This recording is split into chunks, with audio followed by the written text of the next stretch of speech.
I'm Darren Packman, and I've dedicated the last 25 years of my life to the craft drinks industry. Back in 2000, I moved from England to Sweden, where I became one of the country's leading beer experts, ran Sweden's biggest beer blog, and launched my very own craft brewery. Now, almost 20 years later, I'm back in the UK to embark on a new adventure. Driving around Europe in my converted van, seeking out craft food and drink producers who are as insanely passionate about what they do as I am. Along the way, I'll be taking in the local sites, meeting some of Europe's leading food and drinks experts, and I'll be showing you what it's really like to live life on the road. Okay, so you might be asking yourself, well, you might not really, but I'm going to tell you anyway, what I'm doing here in the North York Moors. I mean, just look around this place. It's absolutely stunning. I'm so lucky because the weather forecast, as I said before, is supposed to be like horrendous, like biblical. Lots of rain, yellow weather warning, hail, thunderstorms. But right now, it's about 9:30 in the morning. I thought I'd leave a little bit early, see if I could just get a little bit of a head start on this weather. Right now it's pretty gorgeous. It's a perfectly calm, beautiful, okay, it's grey, but you know, it kind of fits in with this landscape around here. You've got these amazing moorlands that are kind of bleak and barren, but yeah, in their own way really beautiful too. So I'm here for a day and a half. Going to do a lot of hiking. That's one of the reasons why I'm here, because I do love to get out in the van and go hiking. The other reason is because there is a pub about 6-7 kilometers from here, so it's about a 14-kilometer round trip, called the White Line, that sits on top of Blakely Ridge, which is a pretty famous landmark here with amazing views all around the moorlands from the top of Blakely Ridge. So that's my destination. Basically, I'm going for a pint. And I do know as a fact, because I actually popped into this pub last year very briefly, but then I was driving. This time it's going to be different. They sell probably, well, one of my favourite UK cask ales ever, called Timothy Taylor Landlords. That hopefully is going to be on draft when I get to the pub. So this episode's all about how far you will go to drink your favourite pint. And as you can see, I'll go a long way.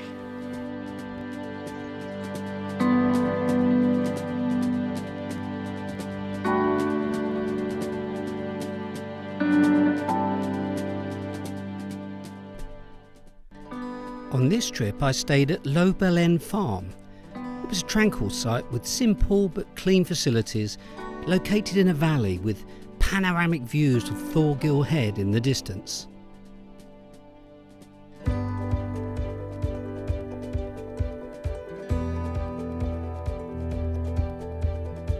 I was pretty much resigned to the fact that I wouldn't be making it back to the van without getting soaked.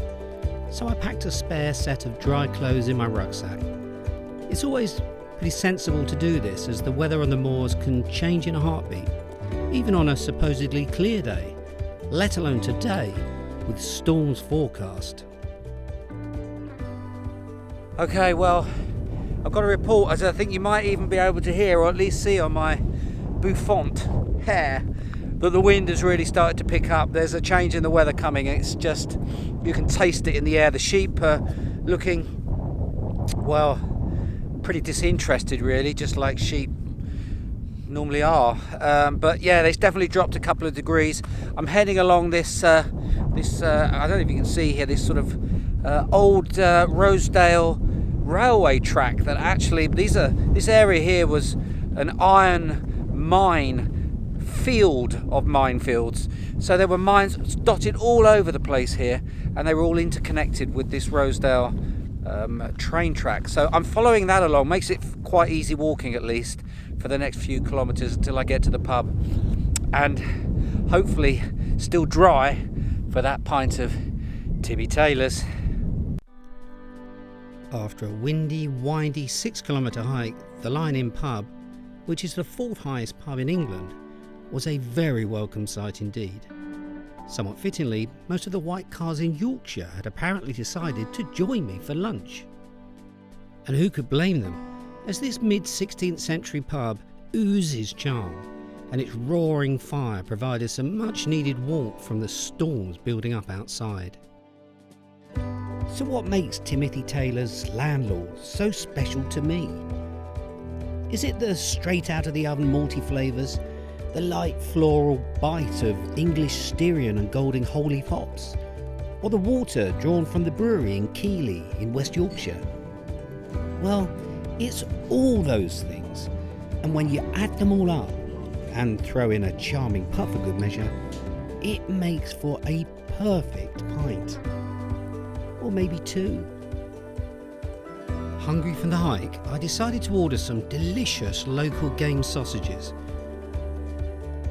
After some food, it was time to head back out into the rain and the long slog back to the van. The question was, had all the effort really been worth it? The answer was yes. Yes, it had.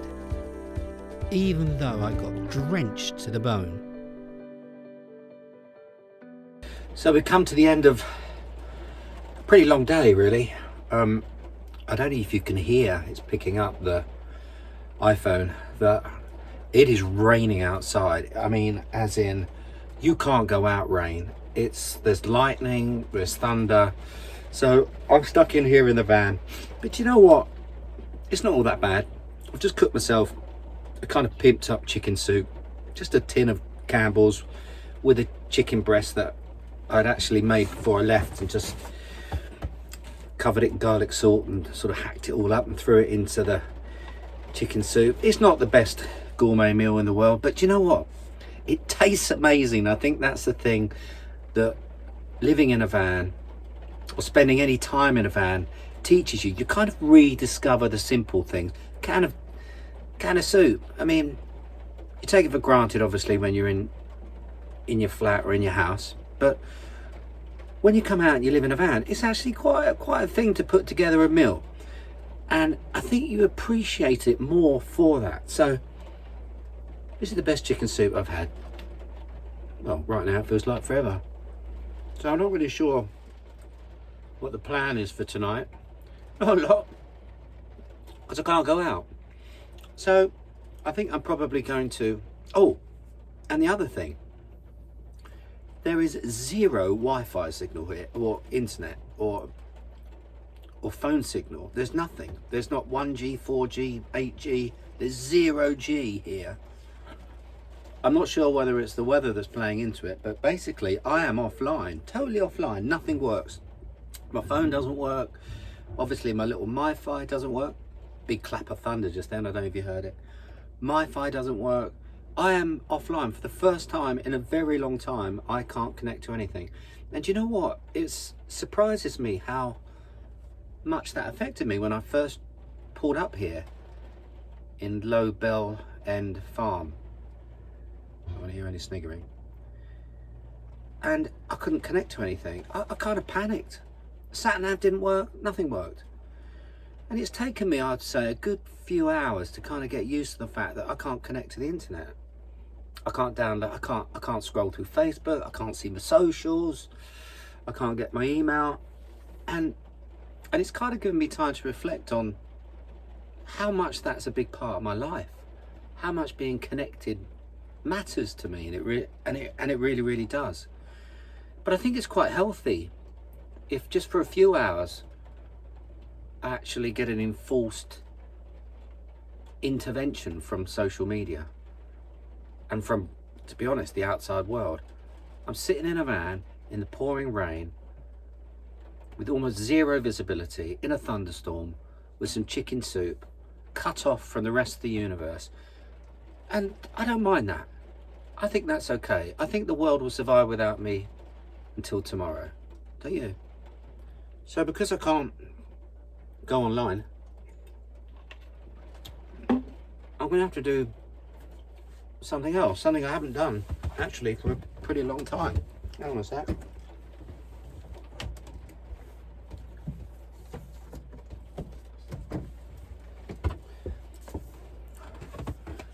I'm going to read a book. An old-fashioned, steam-driven book with words in it. No keyboard, no scrolling, pages.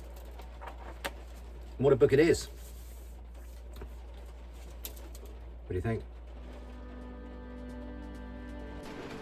It was really hard to sleep with the rain belting down, and even harder when I discovered that my van door had somehow developed a leak. I'm going to have to get that looked at.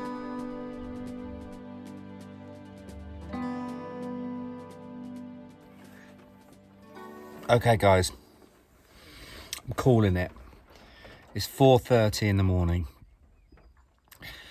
The van's rocking. It's being buffeted by these squalls of wind coming in. It has been relentless with the rain here in North Yorkshire on the moors, and I haven't opened the door yet to the van, but I know what I'm going to find. It's just going to be savage out there. So as much as I've enjoyed it, and I think the hike to the pub was a challenge, good fun, loved it. I'm going to call it early, and I think it's time to just surrender to the weather, just chalk it off and put it down to just one of those trips where the weather won, and live to fight another day. But that's the way it is sometimes when you're travelling on the road in a van. But it's all good. I enjoyed my time here. So, if you enjoyed this very wet episode of Craft Van Life, can I ask you to do me a little favour so that I can sit in a van somewhere else in the rain? Or preferably drive the van somewhere warm one of these days, where I can sit outside the van in the sunshine. Imagine that. And to help me do that, I need you to hit that little subscribe button for me if you would, and follow my adventures, even if they are in a van in the rain. So please hit that subscribe button for me to keep up to date with Craft Van Life. I'd really appreciate it.